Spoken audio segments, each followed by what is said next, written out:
invite you to come and take a tour with us of our landscape here at the Zero Energy house. So we'll just take off and start right up at the front street lawn. We have planted by Dr. Wayne Hanna, or developed by Dr. Wayne Hanna, is perennial peanuts. Perennial peanuts, this cultivar is called Cowboy. It's a small growing, yellow flowering perennial. It'll be dark green in color and it'll persist throughout the summer. Needs no mowing and it's self-fertilizing. As you turn, we have an Orient pear. The Orient pear was a great selection for this house because it's very low maintenance. It's not susceptible to fire blight, which is a disease that kills a lot of the fruits in South Georgia. It has a very good fruit. It's edible. Make pear relish, things of that nature from it. And it was found on many farmsteads in the South Georgia landscape. To the front of the house, the Kunti palm is a native to South Georgia, North Florida. The Indian hawthorn is chosen for this area because of its aesthetic beauty. It has a beautiful bloom first thing in the spring and then a deep dark green foliage throughout the rest of the year. In the area of the gazebo, we use the tea olive plant to give us a nice fragrance to welcome people to the front door of our South Georgia energy efficient home. Nellie Stevens holly, bright green foliage, hard red berries, bird attractant, and it's also a great screen plant for the south side of the house, which will give us access to privacy.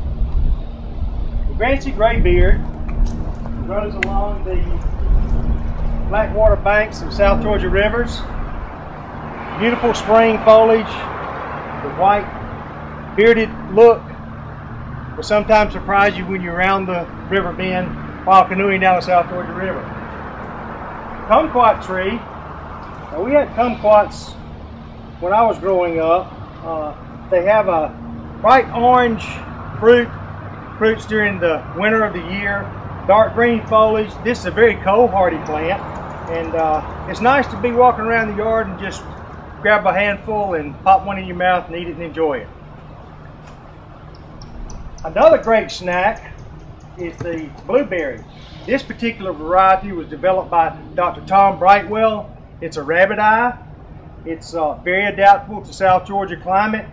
Grows very well here. It has a burnished red foliage in the fall. It's going to be a beautiful addition to this landscape. As you continue on around, you'll find pineapple guava. The silvery green foliage is going to be a great contrast to the fencing here. It'll grow large enough to give us some privacy eventually on the north side of the house. The fruit is edible, the flowering dogwood. Lateral branches, great for birds to sit on and eat the red berries. Sit in the dining room or the breakfast room or on the back porch here and enjoy the birds sitting and singing to you in the flowering dogwood. The satsuma. Satsuma will be large enough to grow in and cover some of the wall here on the storage shed from next door. It has a very nice fruit, mandarin type fruit. The large green leaves will be a great contrast to this and also accent our yellow tone. The butterfly bush, we got it here simply for aesthetic beauty. Provides a little flowering as we go into the summertime.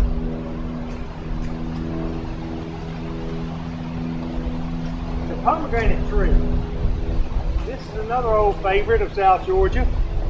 The pomegranate has a beautiful carnation type red bloom in the early spring. It has a fruit global in nature, full of seeds that are tart and tasty, and it'll have a nice application here in this as a walking edible fruit. The persimmon tree, this will provide a lot of privacy. It'll be large enough to give a little feeling of intimacy to our yard. And it'll also have the persimmons that will persist on it that will be edible. As the tree matures and the leaves begin to fall off in the fall, the persimmons will cling to it and give quite a stark contrast to the limb structure. The Itea, you see it growing in the coastal plain, along rivers and others in forested area, has a beautiful white spring flower, and then a nice graceful look in the landscape throughout the rest of the year. The fig tree. This is probably one of the women of the house favorites. They love to eat the little brown figs. I placed it here for two reasons. One, for the fig and the fruiting and the edibility of it, and two, the large green leaves and the large structure of a fig left unpruned will give us a nice screened effect and a little privacy for this yard. Along the eastern side of the property, we needed a screen from the parking lot that was behind us. So we chose the wax myrtle, which will grow to 6 to 8 feet in height. We hope it's going to do really well here and provide us with a lot of privacy. This area is going to be developed as a vegetable garden. The vegetable garden will be a raised garden. We'll use composted material, grow it year after year using the same no-till provisions. Should be a very nice addition to the house. And along the northern edge of the property, you'll see the banana trees. Dr. Greg Fonza was gracious enough to provide us with 3 banana trees of different varieties. They're cold hardy. They will be very large in nature, give us a tropical look to the northern end of the property, and also provide a little bit of screening to some of the adjacent businesses. An added feature of this is we'll probably have fruit from time to time. About every 3rd year you can expect to have bananas bunching and edible off of those trees.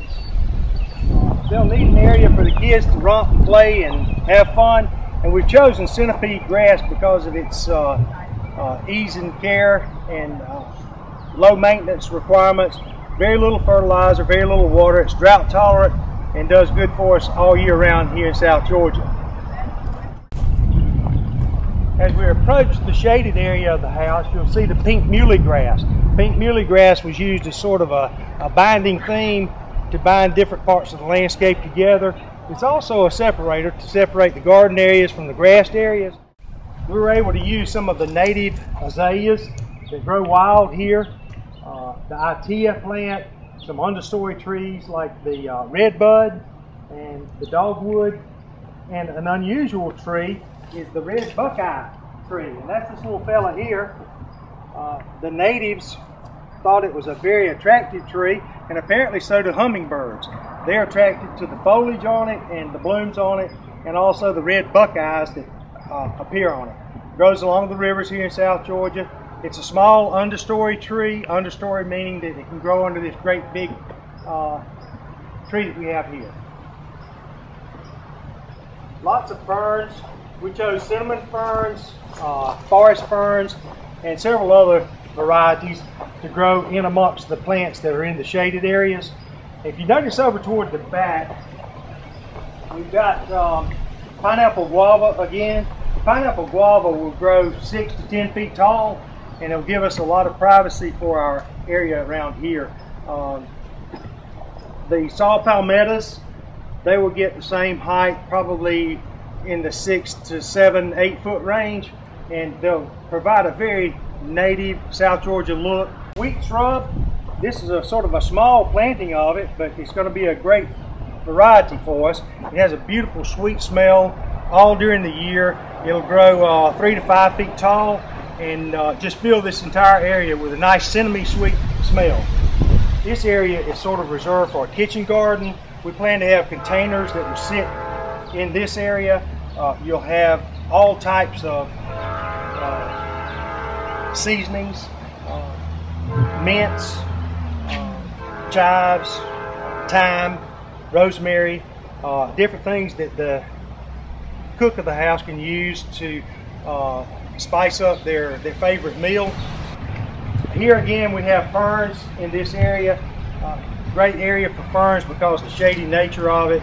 The tea olive will fill this whole area with a nice sweet smell most of the year. The screen porch, the area around the patio, when you're barbecuing or whatever on the patio, the Itea or the tea olive will give you a nice aroma here. You need to hear the underground irrigation has already been installed.